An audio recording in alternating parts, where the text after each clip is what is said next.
When you look at our diets as humans, we have a lot of variety. We don't have a natural diet like animals do. But when you look at a dog, a natural carnivore, you start to wonder why the majority of dogs are fed dry kibble made of unnatural things for a dog to be eating.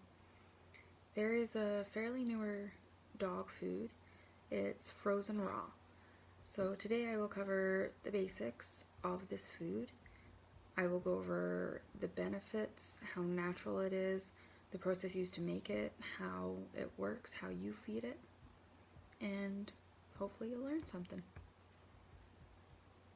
So to start off with the benefits of raw food. So raw food almost matches a dog's natural diet as if they were in the wild. They use a whole animal like a dog would eat in the wild when they make the raw food. So with that, the dog is getting all the nutrients it needs.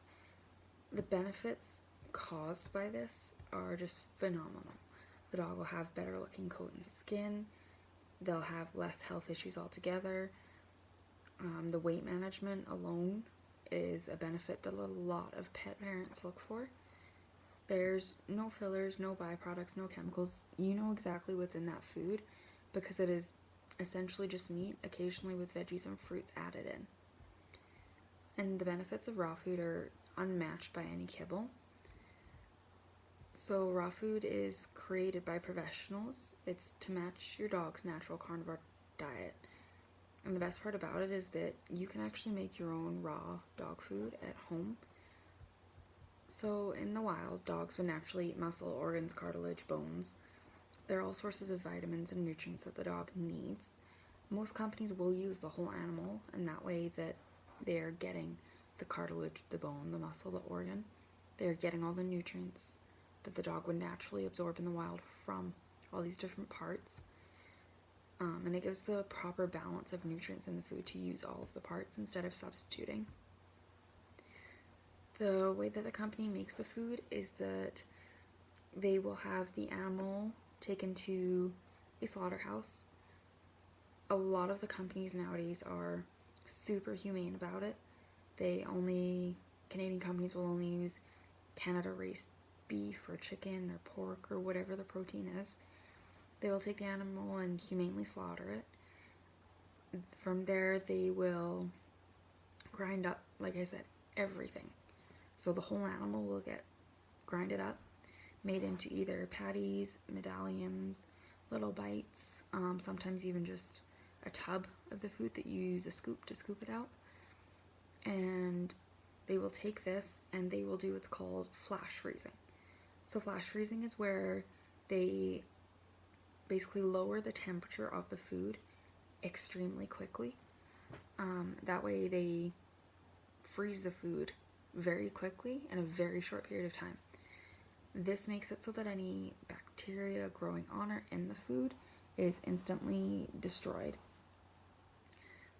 Another great thing about raw food and how it's made is you can make your own raw food at home fairly easily. There are tons of different recipes online. You can just go to your local butcher. If you trust the meat that's in your grocery store, you can definitely go buy meat from your grocery store. Wherever you want to get the products, that's where you go. And you just follow these recipes. They give you a specific ratio for your dog's weight, age, activity level, and you just take that ratio, you make the food, and make sure you're adding some sort of supplement. So a lot of recipes will recommend some sort of omegas being added, so fish oil is the best way to go with that.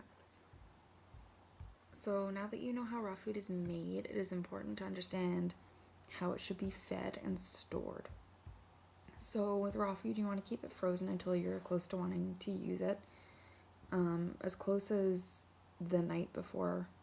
So if you're feeding it for breakfast, the night before is when you want to pull it out of the freezer and take whatever amount it is that you need for your dog or your cat, and you let it defrost overnight. So if your dog needs 1 cup of food for breakfast, you take out that 1 cup the night before, throw it in your fridge, throw it in your microwave, somewhere where it can just defrost. I recommend your fridge, just because it does defrost fairly quickly, even in the fridge. You always want to make sure that the container or bag that it's kept in the freezer is sealed, as well as the one that's defrosting in.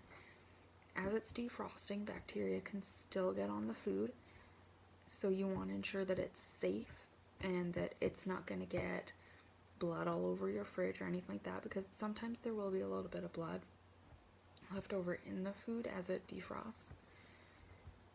The dog's need for food, so the amount it needs, will vary depending on their activity level, their age, their weight, a whole bunch of different factors. It can even depend on which brand you go with, which protein you go with, what time of day it is, what season it is. There's a whole bunch of things.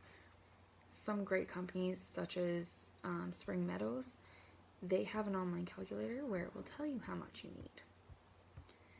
So after feeding, you always want to wash your hands, the counters, dog's bowls, basically anything you or the raw food has touched. Your dog can't get salmonella, but you can. So you want to be extra careful about this, especially with other pets or kids in the house. You can't contract salmonella from a dog licking you also, so don't be worried about that. So as one of the most natural and healthy dog food options out there, raw is a great choice for any pet, any dog.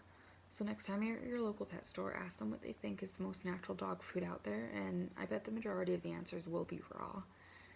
So when you go out to buy your dog's food, consider raw as your new go-to for your little furry friend, and they'll just thank you with a lot of kisses. Thanks, have a great day.